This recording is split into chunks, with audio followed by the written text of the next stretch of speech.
बिस्मिल्लाहिर्रहमानिर्रहीम। Getting started with C, chapter number 8 है आपका। और सी वाले पोर्शन का बेसिकली ये पहला चैप्टर है, ठीक है। इसकी एक्सरसाइज पे आ जाओ आप लोग। एक्सरसाइज के जो आपके ऑब्जेक्टिव टाइप क्वेश्चन हैं ये आप लोगों ने खुद करने हैं। इसमें किसी भी किस्म की कोई क्वेरी होगी तो आप लोगों ने मेरे से पूछ लेना। सब्जेक्टिव पार्ट का जो आप लोगों का पहला क्वेश्चन है वो है ये question number 4, briefly describe the history of C. तो ये आप लोगों के याद करने वाला क्वेश्चन है। मैं एक दफ़ा आप लोगों को पढ़ा देता हूँ। आपके इसी चैप्टर के स्टार्ट में है ये, पेज नंबर 131 पे, हिस्ट्री ऑफ सी। ये पैराग्राफ आपके इस क्वेश्चन का आंसर है। The C programming language was developed by Dennis Ritchie in 1972 at American Telephone and Telegraph Bell Laboratories, ठीक है। चूँकि ये बेल लेबोरेटरीज़ में डेवलप किया गया था सबसे पहले, इस वजह से इसका अर्ली नेम भी बी ही रखा गया था। The B was developed by Ken Thompson in 1969 to 70 and provided the basis for the development of C, ठीक है।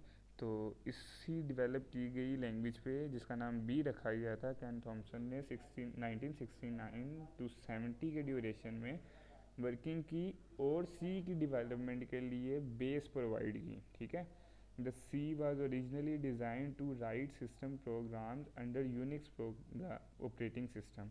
तो जिस ऑपरेटिंग सिस्टम के अंडर इसको डिज़ाइन किया गया था इस सी को, वो यूनिक्स ऑपरेटिंग सिस्टम था। यूनिक्स ऑपरेटिंग सिस्टम आप लोग पिछले चैप्टर में पढ़ चुके हो। वो ऑपरेटिंग सिस्टम जो मल्टीटास्किंग और मल्टी यूज़र वाले सिनेरियो को कैटर करता है। But over the years its power and flexibility have made it popular in industry for a wide range of applications. लेकिन with the passage of time आपके पास industry में इसकी popularity के साथ वाइड रेंजेस में एप्लीकेशंस के अंदर इस प्रोग्रामिंग लैंग्वेज को यूज़ करना शुरू कर दिया गया था।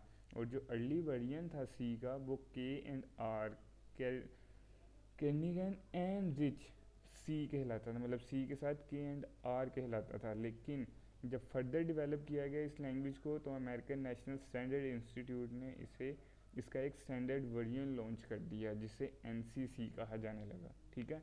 तो ये एक छोटे से पैमाने पे हिस्ट्री है इसकी सी की, तो आपने इसे याद कर लेना है। नेक्स्ट क्वेश्चन पे आ जाते हैं। नेक्स्ट क्वेश्चन क्या है आपके पास? क्वेश्चन नंबर 5 है आपके पास। वो आपसे कह रहा है list 2 reasons why it would be preferable to write a program in C rather than machine language. वगैरह कि अपनी प्रोग्राम्स को हम सी लैंग्वेज में क्यों लिखते हैं, मशीन लैंग्वेज में क्यों नहीं लिखते, ठीक है। 2 रीजंस देनी है कि सी को प्रेफर क्यों किया जाता है मशीन लैंग्वेज पे। तो इसका आंसर मैंने नोट किया था इजी वर्डिंग में, आप लोग इसे देख सकते हो। एक दफ़ा इसे पढ़ लेते हैं। वो कह रहा है C language is high level language, it is very easy to learn and to write program. The errors in the C program can easily be detected and remove. It is also easy to modify the C program. On the other hand, machine language is low level language. The program is written as a combination of zeros and ones. Machine language is not easy to learn and to write program. The errors in the program are difficult to detect and to remove. It is also difficult to modify the program, ठीक है। वो आपको बता रहा है कि सी level चूँकि एक हाई लेवल लैंग्वेज है और मशीन लैंग्वेज एक लो लेवल लैंग्वेज है, ठीक है। मशीन लैंग्वेज में आपके पास जो कम्बिनेशन है वो ज़ीरोज़ और वन का होता है, ठीक है। इसको ज़ीरो और वन की फॉर्म में मशीन लैंग्वेज को लिखा जाता है, जबकि सी लैंग्वेज जो है वो आपके पास अल्फ़ाबेट्स में लिखी जाती है, ठीक है। जो कि हाई लेवल लैंग्वेज है, इसलिए उसको याद करना और लिखना ईजी है। जबकि ज़ीरोज़ और वंस की सीरीज़ को याद करना और उसे रीराइट करना जो सा वो एक मुश्किल काम है। इसीलिए आप जो है उसे उसमें मौजूद एरर्स और प्रोग्राम्स को जो है वो डिटेक्ट मुश्किल से करते हो। जब डिटेक्शन उसकी मुश्किल हो तो उसको रिमूव करना भी काफ़ी जो सा वो डिफ़िकल्ट टास्क है। जबकि इसके बरक्स आपके पास सी प्रोग्राम चूँकि एक स्टैंडर्ड प्रोवाइड कर दिया गया, ठीक है। उसी स्टैंडर्ड के मुताबिक आपने लिखनी है, ठीक है। उसके कुछ स्टैंडर्ड्स हैं कि आपके पास जो है वो इस स्टेटमेंट के बाद पैरेंथेसिस होनी चाहिए या आपके पास सेमीकोलन होना चाहिए। तो इस किस्म के अगर कोई एरर्स आते हैं तो उन्हें डिटेक्ट करना और रिमूव करना ईजी है, ठीक है।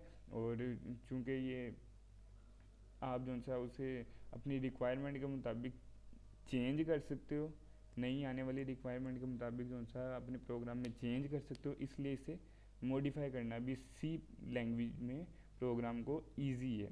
जबकि ज़ीरोज़ और वंस की सीरीज़ में आप एक दफ़ा प्रोग्राम लिख देते हो और आपके पास कोई नई रिक्वायरमेंट आती है तो आप उसको जो है वो उसमें चेंजेस नहीं परफॉर्म कर सकते, ठीक है। उसको मॉडिफाई करना मुश्किल काम है, ठीक है। जैसे वो बता रहे it is also difficult to modify the program. तो पहली रीज़न सी को प्रेफर करने की आपके मशीन लैंग्वेज पे यही है कि C is a high level language and machine language is a low level language, ठीक है। उसे याद करना और लिखना मुश्किल काम है। दूसरी रीज़न वो आपको बताता है program written in C language is machine independent. It means that a program written in one type of computer system can be executed on another different type of computer. On the other hand, a program written in machine language is a machine dependent. Every type of computer has its own set of rules for writing program in machine language. Program written on one type of computer system cannot run on different type of computer. जैसे हमने देखा कि programme सी language में जो लिखे जाते हैं वो मशीन इंडिपेंडेंट है, ठीक है। और जो मशीन लैंग्वेज के लिए लिखे जाते हैं वो अपने रूल्स और रेगुलेशंस को फॉलो करते हुए जो है वो लिखे जाते हैं और वो स्पेसिफिक उसी मशीन के लिए, मशीन असल में ऑपरेटिंग सिस्टम को कहा जा रहा है, ठीक है। तो उस ऑपरेटिंग सिस्टम के लिए लिखा जाता है, मतलब आप डोस पे लिख रहे हो या आप किसी और ऑपरेटिंग सिस्टम को यूज़ कर रहे हो तो सी का प्रोग्राम जो है वो इंडिपेंडेंट है। सी वन टाइम एफर्ट है आपकी, आप एक दफ़ा प्रोग्राम को लिख लेते हो तो आप उसे किसी भी ऑपरेटिंग सिस्टम के ऊपर जो है उसको एग्जीक्यूट कर सकते हो। जबकि मशीन लैंग्वेज में लिखा गया प्रोग्राम जो है वो वन टाइम एफर्ट नहीं साबित होता, उसे आपको हर मशीन के लिए उसके रूल्स के मुताबिक लिखना पड़ता है ताकि वो अपनी मशीन के मुताबिक ही उसे एग्जीक्यूट करे, ठीक है। तो ये आपके पास जो है वो एक मुश्किल टास्क है। सी जो है वो आपके पास मशीन इंडिपेंडेंट है, तो दूसरी रीज़न हमारे पास यही है कि प्रोग्राम जो सी लैंग्वेज में लिखे जाते हैं वो आपके पास मशीन इंडिपेंडेंट होते हैं, जबकि आपके पास मशीन लैंग्वेज पे मशीन डिपेंडेंट होते हैं। वो इस वजह से हम प्रेफर करते हैं सी लैंग्वेज को, ठीक है। तो अपने नेक्स्ट क्वेश्चन पे आ जाते हैं हम लोग। नेक्स्ट क्वेश्चन था आपके पास what necessary steps taken to prepare a C program for execution. Diagram के साथ एक्सप्लेन करें, ठीक है। मतलब वो आपसे ये नहीं कह रहा कि सी प्रोग्राम को प्रिपेयर करने के लिए कौन से स्टेप्स जो है वो नेसेसरी हैं, वो आपसे पूछता है कि इसकी एग्जीक्यूशन के लिए जो स्टेप्स हैं वो कौन से ज़रूरी स्टेप्स हैं। तो एग्जीक्यूशन आप लोगों को पता है कि ये बैकएंड पे परफॉर्म होने वाला एक एक्शन है, ठीक है। लेकिन वो स्टेप्स इसने हमें इस चैप्टर में बता दिए थे, हमने वही इसका फ्लो चार्ट और ये वो स्टेप्स बताने हैं हमने। तो इसके लिए आपको पहले तो पता होना चाहिए कि आपके पास जो एग्जीक्यूशन वाला पार्ट है सी के लिए, चाहे वो किसी भी टूल के थ्रू परफॉर्म किया जाए, वो बैक एंड प्रोसेस है, ठीक है। तो यहाँ से देख लेते हैं, ये आपके पास पेज नंबर 134 पे है एग्जीक्यूटिंग अ सी प्रोग्राम। तो ये आपके पास वो फ्लो चार्ट है जिसमें उसने आपको एक्सप्लेन किया है। मैं इसे एक दफ़ा पढ़ देता हूँ।